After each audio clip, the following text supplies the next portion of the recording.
Video लेके आए हैं वो HVAC से रिलेटेड अब्जॉर्प्शन चिलर्स की वीडियो है। नाज़रीन, ये चिल्लर दूसरे चिल्लर से किस तरह मुख्तलिफ है ये भी हम आपको बताएंगे और इस चिल्लर्स का काम करने का तरीका भी हम आपको बताएंगे इस वीडियो में। तो नाज़रीन, अब्जॉर्प्शन चिल्लर बेसिकली ऐसे चिल्लर्स हैं जिनमें ना तो कंप्रेसर इस्तेमाल होता है और इसमें रेफ्रिजरेंट भी कोई इस्तेमाल नहीं होती, बल्कि रेफ्रिजरेंट के तौर पे हम आम सादा पानी इस्तेमाल करते हैं। और दूसरी अहम बात इसमें नाज़रीन, इसमें हम एक केमिकल यूज़ करते हैं जिसका नाम है लिथियम ब्रोमाइड। लिथियम ब्रोमाइड इसमें हम क्यों इस्तेमाल करते हैं, इसकी भी एक वजह है। लिथियम ब्रोमाइड की एक खासियत है कि वो बुखारात को अपने अंदर जज़ब कर लेता है और अगर हम उसी बुखारात को दोबारा गर्म करते हैं तो वो बुखारात लिथियम में से दोबारा निकल जाते हैं। और तीसरा इसमें जो अहम चीज़ है वो हमें समझने की ज़रूरत है, एक यूनिवर्सल ट्रूथ है कि जब किसी भी जगह का अगर टेम्परेचर बढ़ता है तो वहाँ प्रेशर भी बढ़ता है, और अगर हम प्रेशर बढ़ता है तो उस जगह का टेम्परेचर या वहाँ पर टेम्परेचर भी बढ़ जाएगा। तो नाज़रीन, ये वो 2-3 चीज़ें अहम हैं जो इस चिल्लर्स को समझने में हमें बहुत मदद दे सकती हैं। नाज़रीन, सबसे पहले हम इसके बेसिक पार्ट्स हैं जो ये इसकी ब्लोअर मोटर है, ये इसका मेन बर्नर है और ये इसकी गैस लाइन पाइप है। तो नाज़रीन, इग्निशन सिस्टम इसमें होता है, जिसके बाद इसमें हम फायर जलाते हैं। फायर बेसिकली हीट जनरेट करने के लिए जलाते हैं, ये डायरेक्ट फायर है। इसमें 2-3 किस्में और एक स्टीम फायर होता है, एक स्टीम एब्जॉर्प्शन होता है, एक हॉट वाटर वाला भी होता है चिल्लर एब्जॉर्प्शन सिस्टम में। तो नाज़रीन, ये फायर हम टेम्परेचर बढ़ाने के लिए कर रहे हैं। तो नाज़रीन, ये वाला हिस्सा इसका मेन फर्स्ट स्टेज जनरेटर कहलाता है। इसमें बेसिकली हम क्या कर रहे हैं, इसमें हम हीट जनरेट कर रहे हैं जो कि लिथियम ब्रोमाइड और पानी इसमें मिक्सर है। इसको वीक सोल्यूशन भी कहते हैं। इसमें तकरीबन 40% पानी होता है और 60% लिथियम ब्रोमाइड का मिक्सर होता है। इसको हम हीट देते हैं। हीट किस लिए देते हैं कि इसमें जो स्टीम है वो लिथियम ब्रोमाइड से बुखारात की सूरत में अलहदा हो जाए।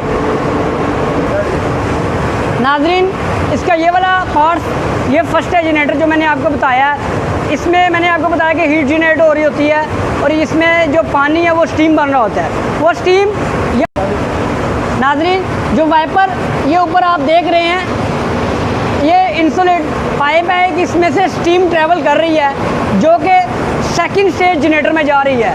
सेकंड स्टेज नाज़रीन, ये जो स्टीम यहाँ पे सेकंड स्टेज में आई, अब सेकंड स्टेज में जो सॉल्यूशन आता है वो हीट एक्सचेंजर से होता हुआ आता है, ठीक है। तो जब वो उसमें से गुजरेगी तो स्टीम नॉर्मल थोड़ी सी उसमें टेम्परेचर उसका कम हो जाएगा स्टीम का। जैसे ही वो स्टीम कंडेंसर में जाएगी तो वो स्टीम पानी की शक्ल इख्तियार कर जाएगी, यानी कि वो बुखार आते हैं उसको वेपर्स कह लें, वो पानी की शक्ल इख्तियार कर जाएंगे। तो ये जो लिथियम होगा ये हीट एक्सचेंजर से होता हुआ इस अब्जॉर्बर में आ जाएगा। अब्जॉर्बर में आने के बाद ये जो पानी होगा, तो नाज़रीन, जो स्टीम कंडेंसर में आई थी वो वेपर की शक्ल इख्तियार, उसमें वो जो वेपर थे वो पानी की शक्ल में, ये आप देख रहे हैं कंडेंसर यहाँ से नाज़रीन इस पाइप के ज़रिए, ये आप देख रहे हैं ये रेफ्रिजरेंट है। ये पानी जब पानी बन जाता है तो ये रेफ्रिजरेंट कहलाती है, ये आम सादा पानी है। तो ये रेफ्रिजरेंट टैंक है, ये आप देख रहे हैं ये रेफ्रिजरेंट का साइड ग्लास यहाँ देख रहे हैं, ये इसका साइड ग्लास है। इसमें से इसकी रेफ्रिजरेंट की लेवल अगर आप टॉर्च से ये देखेंगे तो ये आपको उसका लेवल नज़र आएगा, ये इसके साइड ग्लास कहलाता है।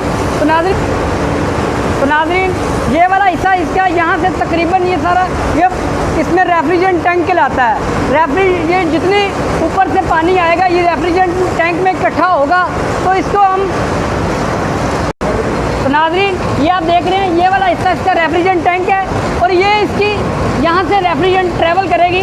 तो आप ये देख रहे हैं इसका ये रेफ्रिजरेंट पंप कहलाता है। तो नाज़रीन ये यहाँ से रेफ्रिजरेंट को उठाएगा, ये आप देख रहे हैं यहाँ से ये रेफ्रिजरेंट पंप की आउट है। तो ये इसके ऊपर इसकी ट्यूबों के ऊपर ये जितना भी है ये एवेपोरेटर का एक शेल है, ये एवेपोरेटर की ट्यूबों के ऊपर इस रेफ्रिजरेंट को स्प्रे करेगा। तो यहाँ से कूलिंग का एक सिस्टम शुरू हो जाएगा। तो नाज़रीन जो लिथियम था वो ये, तो नाज़रीन ये आप देख रहे हैं चिल्ड वाटर यहाँ से इन हो रहा है और ये पूरे चिल्लर में या पीछे तक जाता है, उसके ऊपर रेफ्रिजरेंट की स्प्रे होती है तो वो चिल्ड वाटर ठंडा हो जाता है और यहाँ से चिल्ड वाटर आउट हो जाएगा। तो नाज़रीन नाज़रीन ये पानी रेफ्रिजरेंट का कैसे काम कर रहा है, ये चिल्ड वाटर को कैसे ठंडा कर रहा है। नाज़रीन आपको मैंने पहले बताया था कि जब टेम्परेचर बढ़ता है तो प्रेशर बढ़ता है, जब प्रेशर कम होता है तो टेम्परेचर भी कम होता है। तो नाज़रीन ये चिल्लर जितने भी होते हैं इनमें वैक्यूम ज़ीरो होता है, तकरीबन ज़ीरो के बराबर इसमें एयर नहीं होती। इसका हमने प्रेशर बिल्कुल लो कर देते हैं जिसकी वजह से ये पानी ठंडा हो जाता है। और जब हम इनको ट्यूबों के ऊपर स्प्रे करते हैं तो चिल्ड वाटर भी ठंडा हो जाता है।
जो सॉल्यूशन अब्जॉर्बर से वो फर्स्ट स्टेज में आ गया।